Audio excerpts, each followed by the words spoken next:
રાજકોટના કાલાવડ રોડ પર આવેલી બેંકમાં આગ લાગવાની ઘટના સામે આવી છે। આઈડીબીઆઈ બેંકમાં ભીષણ આગ લાગી છે। આગ લાગતા વિસ્તારની વીજળી ગુલ થઈ ગઈ। ફાયર વિભાગ અને પોલીસનો કાફલો ઘટના સ્થળે પહોંચ્યો હતો। ફાયર ફાઇટર્સે આગ પર કાબુ મેળવ્યો।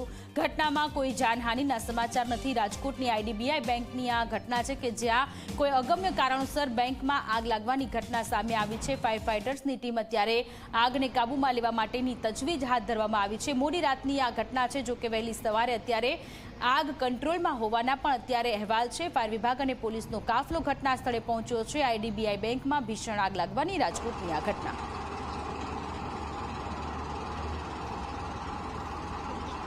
રાજકોટ શહેરના કાલાવડ રોડ પર આવેલી એક બેંકની અંદર આગ લાગતાની સાથે જ અફરાતફરી મચી હતી અને જે દ્રશ્યો હું આપને દેખાડી રહ્યો છું આ એ જ બેંક નજીકના છે કે જે આગળ આગ લાગતાની સાથે જ છે તે વિસ્તારની લાઇટ પણ જતી રહી હતી અને ફાયર વિભાગ પહોંચતાની સાથે જ તેને આગ ઉપર કાબુ મેળવવામાં પણ ઘણી જ મુશ્કેલીઓનો સામનો છે તે કરવો પડ્યો હતો।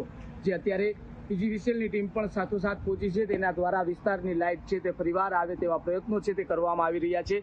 જે બેંકની અંદર આગ લાગી, સદનસીબે કોઈ જાનહાનિ છે તે બેંકની અંદર કોઈ વ્યક્તિની નહોતી થઈ, કેમ કે રાતનો સમય હતો ને કોઈ વ્યક્તિ અંદર હાજર નહોતું, પરંતુ ફાયર વિભાગ દ્વારા છે તે ત્રણ જેટલા ફાયર ફાઇટરો બોલાવીને છે તે આ આગ ઉપર કાબુ મેળવવામાં આવ્યું છે। જે ફાયર વિભાગની ટીમ દ્વારા જે રીતના લાઇટ ન હોવા છતાં પણ સરાહનીય કામગીરી છે તે કરવામાં આવી ને જે રીતના પોલીસ પણ છે તે અત્યારે અહીંયા તૈનાત કરી દેવામાં આવી છે। સાથોસાથ જે રીતના ફાયર વિભાગ છે તે ત્રીજા માળેથી હજુ પણ આગ ઉપર કાબુ મેળવવાનું કામ છે તે કરી રહી છે અને ફાયર વિભાગ દ્વારા પાણીનો મારો છે તે ચલાવવામાં આવી રહ્યો છે, જેથી આગ ઉપર જલ્દીથી કાબુ છે તે મેળવી શકાય।